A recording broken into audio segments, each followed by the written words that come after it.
మనము జూలై 3వ తారీఖున ఉన్నాము. జూలై 17వ తారీఖు నాడు బీసీ బిల్లు సాధించుకోవాలనేటటువంటి ఉద్దేశంతో యునైటెడ్ పూలే ఫ్రంట్ తెలంగాణ జాగృతి కలిపి రైల్ రోకోకి పిలుపునిచ్చినటువంటి విషయం మీ అందరికీ తెలిసిందే. మరి ఈ సందర్భంగా అనేక సంఘాలకు సంబంధించిన నాయకులను, అనేక మంది పొలిటికల్ పార్టీలకు సంబంధించినటువంటి నాయకులకు కలిసి మద్దతు ఇవ్వమని చెప్పి కోరడం జరిగింది. ఈ సందర్భంలో అనేక రకాలైనటువంటి స్టేట్మెంట్స్ మనం చూస్తూ ఉన్నాం, అనేక మంది మాట్లాడుతున్నటువంటి అంశాలను మనం గమనిస్తూ ఉన్నాం.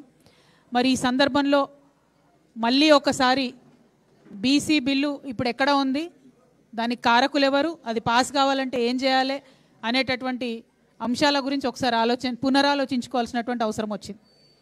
బీసీ బిల్లు రాష్ట్రం నుంచి పాస్ అయ్యి రాష్ట్రపతి గారి దగ్గర కేంద్రంలో ఉన్నది. మరి అక్కడి నుండి వెనక్కి రావాలంటే భారతీయ జనతా పార్టీ చొరవ తీసుకోవాల్సినటువంటి అవసరం ఉన్నది. కాబట్టి నిన్న భారతీయ జనతా పార్టీ రాష్ట్ర అధ్యక్షులుగా ఎన్నికైనటువంటి గౌరవనీయులు రామచంద్రరావు గారికి మరి తెలంగాణ జాగృతి యునైటెడ్ పూలే ఫ్రంట్ నుంచి నిన్న మేము లెటర్ రాయడం జరిగింది. వారిని రిక్వెస్ట్ చేసినాం, అధ్యక్షుడిగా అయిన తర్వాత ఇది మీరు తొలి విజయంగా తెలంగాణ బీసీ బిడ్డల కోసం సాధించి పెట్టాలి అని చెప్పి రిక్వెస్ట్ చేస్తూ నిన్న భారతీయ జనతా పార్టీ నూతన అధ్యక్షుడిగా ఎన్నికైనటువంటి రామచంద్ర సారి పత్రికాముఖంగా కోరుతున్నాం. ఇక రెండవ ప్రధాన పార్టీ కాంగ్రెస్ పార్టీ, రాష్ట్రంలో అధికారంలో ఉన్న పార్టీ, బిల్లు పాస్ అవడమే కాదు, బిల్లు పాస్ చేయడమే కాదు, మేము ప్రధానమంత్రి గారి దగ్గరికి ఒక అఖిలపక్షాన్ని కూడా తీసుకొని పోతామని గౌరవ ముఖ్యమంత్రి గారు బిల్లు పాస్ అవుతున్న సందర్భంలో చెప్పడం జరిగింది. కానీ ఇంతవరకు దాని మీద కనీసం ఒక్క ముందడుగు కూడా పడలేదు. అఖిలపక్షానికి సంబంధించి ఏ పార్టీలకు ముఖ్యమంత్రి గారు లెటర్ రాయలేదు. అఖిలపక్షం తీసుకొని వస్తానని ప్రధానమంత్రి గారికి కూడా వారు లెటర్ రాయలేదు. లెటర్ రాయకపోగా మల్లికార్జున్ ఖర్గే గారు, జాతీయ కాంగ్రెస్ పార్టీ అధ్యక్షులైనటువంటి మల్లికార్జున్ ఖర్గే గారు ఇవాళ హైదరాబాద్కు వస్తూ ఉన్నారు. ఎందుకోసం వస్తున్నారు? కేవలం కాంగ్రెస్ పార్టీ జిల్లా, మండల, గ్రామస్థాయి కార్యకర్తలతో మాట్లాడడానికి వస్తూ ఉన్నారు. రాబోతున్నటువంటి స్థానిక సంస్థల ఎన్నికలలో వారిని సన్నద్ధం చేయడానికి వస్తూ ఉన్నారు. అంటే మీరు తెలంగాణకు వచ్చి ఇక్కడ ప్రజల ద్వారా స్థానిక సంస్థల ఎన్నికల్లో లబ్ధి పొందుదామని చూస్తున్నారు తప్పితే 42% బీసీలకు రిజర్వేషన్ ఇవ్వకుండా స్థానిక సంస్థలకు పోతామని మాత్రం చెప్తలేరు. మల్లికార్జున్ ఖర్గే గారిని నేను డిమాండ్ చేస్తూ ఉన్నా, 42% బీసీలకు రిజర్వేషన్ లేకుండా ఎట్టి పరిస్థితుల్లో స్థానిక సంస్థల ఎన్నికలు నిర్వహించడానికి వీల్లేదు. దానికోసం మీరు ప్రయత్నం చేయండి. మల్లికార్జున్ ఖర్గే గారు స్వయంగా రాజ్యసభలో ఉన్నారు. ఇంతవరకు ఒక్కసారి కూడా వారు రాజ్యసభలో బీసీలకు అనుకూలంగా మాట్లాడలేదు. రాహుల్ గాంధీ గారు లోక్సభలో ఉన్నారు, ప్రియాంక గాంధీ గారు లోక్సభలో ఉన్నారు. వారిద్దరు కూడా ఎప్పుడు బీసీల కోసం, తెలంగాణ బీసీల కోసం అనుకూలంగా మాట్లాడినటువంటి దాఖలాలు ఇంతవరకు కనబడలేదు. పెద్దలు సోనియా గాంధీ గారు కూడా చట్టసభల్లో ఉన్నారు, కానీ వారు కూడా ఇంతవరకు తెలంగాణ బీసీల కోసం మాట్లాడినట్టు అనిపించలేదు. ఇదే సోనియా గాంధీ గారు, ఇదే రాహుల్ గాంధీ గారు, ఇదే ప్రియాంక గాంధీ గారు, ఇదే మల్లికార్జున్ ఖర్గే గారు మన చేవెళ్ళకు వచ్చి ఎస్సీ ఎస్టీ డిక్లరేషన్ ఇచ్చిండ్రు, కామారెడ్డికి వచ్చి బీసీ డిక్లరేషన్ చేసిండ్రు, సిద్దిరామయ్య గారిని తీసుకొచ్చి అనేకమైన డిక్లరేషన్లు చేసి సంతకాలు పెట్టి వాగ్దానాలు చేసి ఇవాళ అధికారంలోకి వచ్చిండ్రు. కాబట్టి మల్లికార్జున్ ఖర్గే గారిని మా హక్కుగా తెలంగాణ ప్రజలకు మీరు ఇచ్చినటువంటి మాట నిలబెట్టుకోవాల్సిందిగా మేము డిమాండ్ చేస్తూ ఉన్నాం. వారికి లేఖ ద్వారా తెలంగాణ జాగృతి యునైటెడ్ పూలే ఫ్రంట్ నుంచి మల్లికార్జున్ ఖర్గే గారికి లేఖ ద్వారా మేము విజ్ఞప్తి చేస్తూ ఉన్నాం. ఖచ్చితంగా 42% రిజర్వేషన్ సాధించే వరకు కాంగ్రెస్ పార్టీ ప్రయత్నం చేయాలి. బలంగా లోక్సభలో, రాజ్యసభలో భారతీయ జనతా పార్టీని నిలువరించేటటువంటి ప్రయత్నం చేయాలి, వారిని ఎండగట్టేటటువంటి ప్రయత్నం చేయాలి, వారి మీద ఒత్తిడి పెంచాలని చెప్పి డిమాండ్ చేస్తూ ఉన్నాం. ఒక పక్క ఇది జరుగుతుంటే ఇంకొక పక్క దేశ విదేశాల్లో ఉన్నటువంటి అనేక మంది ఇంటెలెక్చువల్స్ని కలుపుకొని ఒక ఇండిపెండెంట్ కమిటీ కాంగ్రెస్ ప్రభుత్వం ఏర్పాటు చేయడం జరిగింది. ఈ ఇండిపెండెంట్ కమిటీ ఏం చెప్పిందంటే, నిన్ననే వాళ్ళు రిపోర్ట్ తయారు చేసి ముఖ్యమంత్రి గారికి ఇచ్చిరట. అందులో వాళ్ళు ఏమంటారంటే, మేము మొత్తం 242 కులాలు, అంటే బీసీ, ఎస్సీ, ఎస్టీ, ఓసీ అన్నీ కలిపి 242 కులాలకు సంబంధించి కాంపోజిట్ బ్యాక్వర్డ్నెస్ ఇండెక్స్ అనేది ఒకటి తయారు చేస్తూ ఉన్నాము. సిబిఐ కాంపోజిట్ బ్యాక్వర్డ్నెస్ ఇండెక్స్ అని తయారు చేస్తున్నాము. దాని తర్వాత రాష్ట్ర ప్రభుత్వం నుంచి ఇతర కార్యక్రమాలు చేపడతారని చెప్తున్నారు. నేను ఇండిపెండెంట్ కమిటీని రాష్ట్ర ప్రభుత్వాన్ని డిమాండ్ చేసేది ఒకటే, మీరు ఇదివరకే షమీమ్ అఖ్తర్ కమిషన్ వేసిండ్రు, దాని నివేదికను బయట పెట్టలేదు. భూసాని కమిషన్ వేసిండ్రు, దాని నివేదికను బయట పెట్టలేదు. మీరు కులగణన వేసిండ్రు, ఇంతవరకు కులగణన వివరాలు గ్రామాల వారీగా బయట పెట్టాలి అని చెప్పి మేము డిమాండ్ చేస్తే అది బయట పెట్టలేదు. అది బయట పెట్టకుండా మళ్ళా నిన్న పత్రికలకు మీరు తప్పుడు లెక్కలన్నీ రిలీజ్ చేసిరు. 56.33% బీసీ ముస్లింలు బీసీ హిందువులు కలిసి 56.33% ఉన్నారని, ఎస్టీలు 10.45% ఉన్నారని, ఎస్సీలు 17.43% ఉన్నారని, ఓసీలు 15.79% ఉన్నారని చెప్పి మీరు మళ్ళీ ఇవే లెక్కల్ని చెప్తున్నారు. ఈ లెక్కలు కరెక్టా? ఈ లెక్కలు కరెక్ట్ అని ఘంటాపదంగా చెప్పే ధైర్యం రేవంత్ రెడ్డి గారికి ఉంటే వారిని నేను ఛాలెంజ్ చేస్తూ ఉన్నాను. మీరు గ్రామ పంచాయతీల వారుగా డీటెయిల్స్ ఇవ్వండి. దూద్ కా దూద్ పానీ కా పానీ హో జాతా.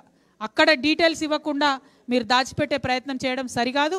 ఈ యొక్క ఇంటెలెక్చువల్స్ కమిషన్ రిపోర్ట్ని కూడా, కమిటీ రిపోర్ట్ కూడా సంపూర్ణంగా ప్రజల ముందు పెట్టాలని చెప్పి నేను డిమాండ్ చేస్తూ, మళ్ళీ ఒకసారి బీసీ సమాజాన్ని, బీసీలకు రిజర్వేషన్ కావాలనుకునేటటువంటి ప్రజాస్వామ్యబద్ధంగా ఆలోచన చేసే ప్రతి ఒక్క తెలంగాణ బిడ్డను కూడా రిక్వెస్ట్ చేస్తున్నా, 17 జూలై నాడు పెట్టినటువంటి రైల్ రోకోని మనందరం కలిసి విజయవంతం చేసుకుందాం. ఢిల్లీకి ఒక మంచి మెసేజ్ పంపిద్దాం. డెక్కన్ నుంచి ఢిల్లీకి పోయే ప్రతి రైల్ని ఆ రోజు ఆపుదాం. తెలంగాణ బీసీల యొక్క ప్రతాపం ఏందో చూపెడదామని ఈ సందర్భంగా మీకు నేను విజ్ఞప్తి చేస్తూ, మరి యునైటెడ్ పూలే ఫ్రంట్ కన్వీనర్ శివశంకర్ గారిని ఒక 2 minutes అడ్రస్ చేయవలసిందిగా కోరుతాం. జై బీసీ, జై యూపీఎఫ్, జై జాగృతి. మనం ఈరోజు బీసీ బిల్లు మీద చట్టసభలో 42% రిజర్వేషన్ కల్పించాలనేటువంటి ఉద్దేశంతో గత సంవత్సరాల కాలంగా జిల్లా పర్యటనలు, మరి మండలాల పర్యటనలు, సభలు, సమావేశాలు చేసినప్పటికి కూడా మరి ప్రభుత్వాన్ని చెల్లించకపోవడం, ప్రభుత్వం ఇప్పటికి కూడా నిమ్మకు నీరెత్తినట్టుగా మరి తూతూ మంత్రంగా బిల్లు పెట్టేసి చేలు దులుపుకునే ప్రయత్నం చేస్తున్న ప్రయత్నాన్ని వెంటగట్టడంలో తెలంగాణ జాగృతి అధ్యక్షురాలు శ్రీమతి శ్రీ కల్వకుంట్ల కవితమ్మ గారి నాయకత్వంలో యునైటెడ్ పూలే ఫ్రంట్ రాష్ట్రంలోని 120 కులాలపై చేరుకున్నటువంటి భాగస్వామ్యంతో ఏర్పడినటువంటి యూపీఎఫ్ ద్వారా మరి సభలు సమావేశం చేసుకుంటున్నాం. ఎప్పటికప్పుడు ప్రశ్నిస్తూనే ఉన్నాం. మరి అడుగుతున్నాం, సబ్బంట కులాలుగా రాజ్యాంగబద్ధంగా మాకు రావాల్సిన హక్కు ఇస్తా అని చెప్పినావు. కామారెడ్డిలో 23,600 చిల్లర ప్రజా పోస్టులు ఇస్తా అని చెప్పినావు. ఎక్కడ ఉన్నాయి అడుగుతున్నాం. ఇప్పటికి కూడా బుట్ట దాకలేనట్టుగా మేము ఇస్తా అంటున్నాం. ఎక్కడిస్తావు? పార్టీకి వెళ్ళిస్తావా? మరి ఏ కులాలకు ఇస్తున్నావు? ఎక్కడిస్తున్నావు? చెప్పాల్సిన అవసరం ఉంది. యూపీఎఫ్ ద్వారా, జాగృతి అధ్యక్షుల ద్వారా గ్రామాల వారి లెక్కలు పెట్టమని చెప్పినాం. గ్రామ సర్పంచ్ కార్యాలయాల్లో ఏ కులాల వారి జాబితా చేస్తే ఈ కులం జాబితా ఇంత ఉన్నది, ఈ లెక్క ఉందని చెప్పమని చెప్పినాం. నీ లెక్కలు నిజమే అయితే ఎందుకు చెప్పలేదు? లెక్కలు నిజమైన విషయాన్ని చెప్పకపోగా ఇప్పుడు కూడా కాలయాపన చేస్తున్నావు. కాంగ్రెస్ ప్రభుత్వం ఖచ్చితంగా చెప్తున్నాం, నువ్వు ఇస్తావా తెస్తావా తెలియదు మాకు. రాజ్యాంగబద్ధంగా 42% రిజర్వేషన్ తెచ్చినాకనే ఎలక్షన్కి పోవాలి.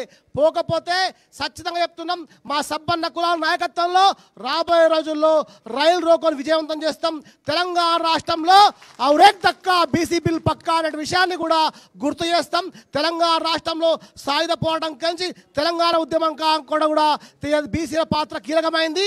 బీసీలందరం కూడా మేము బజార్కి వస్తున్నాం. ఖచ్చితంగా నడుము కొట్టి మెడలు వంచి తెలంగాణ రాష్ట్రంలో రాజ్యాంగబద్ధంగా బీసీ బిల్లును సాధిస్తామనే విషయాన్ని కూడా గుర్తు చేస్తున్నాం. మండలాల వారీగా, జిల్లాల వారీగా, మరి రాష్ట్రంలో హైదరాబాద్లో జంట నగరాల్లో కూడా బీసీలు సబ్బండ కులాలు పెద్ద ఎత్తున రేపు జరగబోయేటువంటి జూలై 17న గ్రామాల నుంచి కూడా రైలు రోకో పట్టాల మీదకి విచ్చేసి విజయవంతం చేస్తారు. ఖచ్చితంగా ఢిల్లీ మెడలు వంచుతాం. కేంద్ర రాష్ట్ర కాంగ్రెస్ ప్రభుత్వాన్ని కూడా మెడలు వంచి బిల్లు సాధించే వరకు ఉద్యమం విషయాన్ని కూడా గుర్తు చేస్తున్నాం. బీసీలారా మేలుకోండి.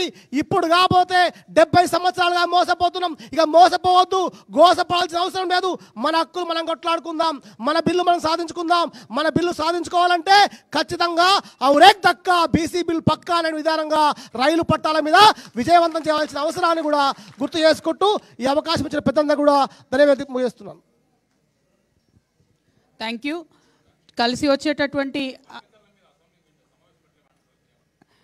కలిసి వచ్చేటటువంటి అన్ని ప్రజా సంఘాలని కూడా ఆహ్వానిస్తూ ఉన్నాం, అన్ని పొలిటికల్ పార్టీస్ని కూడా ఆహ్వానిస్తూ ఉన్నాం. జూలై 17న జరిగేటటువంటి రైలు రోకోని సక్సెస్ చేయడం కోసము రేపు 5వ తారీఖు నాడు ఉమ్మడి ఆదిలాబాద్ జిల్లాలో కూడా బీసీ రౌండ్ టేబుల్ సమావేశం నిర్వహించబోతా ఉన్నాం. ఆ బీసీ రౌండ్ టేబుల్ సమావేశాన్ని కూడా విజయవంతం చేయవలసిందిగా ఉమ్మడి ఆదిలాబాద్ జిల్లా ప్రజలందరినీ కూడా విజ్ఞప్తి చేస్తున్నాం. 8వ తారీఖు ఢిల్లీకి పోబోతా ఉన్నాం మనందరం కూడా, జాగృతి యూపీఎఫ్ నాయకులందరం కూడా. అక్కడ కూడా ఒక ప్రెస్ మీట్ పెట్టి మర్యాదగా కేంద్ర ప్రభుత్వాన్ని అడుగుతాం, మాకు ఈ హక్కు కావాలి, మీరు బిల్లు పాస్ చేయండి అని అడుగుతాం. మరి ఆ లోపలన్నా మన రాష్ట్ర ప్రభుత్వం సోయి తెచ్చుకొని అఖిలపక్షం ఢిల్లీకి పంపాలని చెప్పి కూడా మేము కోరుకుంటా ఉన్నాం. మరి బనకచెర్ల విషయంలో మీ అందరికీ తెలుసు, కాంగ్రెస్ పార్టీ మెతక వైఖరిని పాటిస్తూ ఉన్నది. ఏమాత్రం కూడా పక్క రాష్ట్రం ముఖ్యమంత్రి గారిని మరి గట్టిగా అడగలేనటువంటి ఒక అచేతన స్థితిలో మన ముఖ్యమంత్రి గారు ఉన్నారు. నిన్ననే అనిరుద్ రెడ్డి గారని కాంగ్రెస్ పార్టీ ఎమ్మెల్యే, ఆయన చాలా ఇంట్రెస్టింగ్ కమెంట్స్ చేసిండు. ఏమన్నారంటే, కేవలం బనకచెర్ల అనేటటువంటిది కాంట్రాక్టర్ల కోసం కడుతున్నటువంటి ఒక ప్రాజెక్టు, అదే కాంట్రాక్టర్లు అదే చంద్రబాబు నాయుడు గారి కోవట్లు, ఆయన మాటలు నాయి కాదు, అదే చంద్రబాబు నాయుడు గారి కోవట్లు తెలంగాణలో కూడా మోపైనరు, ప్రాజెక్టులన్నీ వాళ్ళకే వస్తున్నాయని పాపం కాంగ్రెస్ పార్టీ ఎమ్మెల్యే ఆయన గోడు వెళ్ళబోసుకున్నాడు. మరి అది వినన్నా గౌరవ ముఖ్యమంత్రి గారు తక్షణమే బనకచెర్ల మీద పోరాటం చేయాలని కూడా మేము డిమాండ్ చేస్తున్నాం. మేము ఇదివరకే చెప్పినట్టు తెలంగాణ జాగృతి నుండి ఖచ్చితంగా న్యాయ పోరాటం కూడా అవసరమైతే బనకచెర్లను ఆపడానికి చేస్తామని సందర్భంగా తెలియజేస్తాం.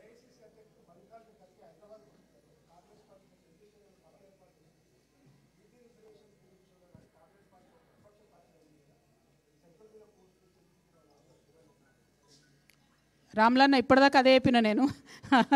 సోనియా గాంధీ గారు, రాహుల్ గాంధీ గారు, ప్రియాంక గాంధీ గారు, మల్లికార్జున్ ఖర్గే గారు వీళ్ళందరూ కూడా రాజ్యసభలో ఉన్నారు, లోక్సభలో ఉన్నారు. కానీ ఇంతవరకు కూడా కనీసం తెలంగాణ బీసీ బిల్లు పాస్ చేయాలని బీజేపీని ప్రశ్నించిన పాపాన కూడా వీళ్ళు పోలేదు. ఈ విషయం దయచేసి తెలంగాణ బీసీ బిడ్డలందరూ కూడా గమనించాలి. ముఖ్యంగా కాంగ్రెస్ పార్టీలో ఉన్న బీసీ నాయకులను నేను రిక్వెస్ట్ చేస్తూ ఉన్నాను, మీరు ఫోర్స్ తీసుకురండి మీ ముఖ్యమంత్రి గారి మీద, ఢిల్లీకి అఖిలపక్షం తీసుకుపోమని అడగండి. ఇప్పుడు ఒక మంచి వాతావరణం ఉన్నది మన దగ్గర. ఇప్పుడు 50% అనేటటువంటి క్యాప్ కూడా పోయి మన రాష్ట్రంలోనే 50% కన్నా ఎక్కువ రిజర్వేషన్లు ఇస్తున్నటువంటి పరిస్థితి ఉన్నది. అన్ని రకాలుగా కూడా కులగణన జరిగిపోయి సిద్ధంగా ఉన్నది. బీసీ రిజర్వేషన్లు ఇవ్వడానికి మంచి వాతావరణం ఉన్నది.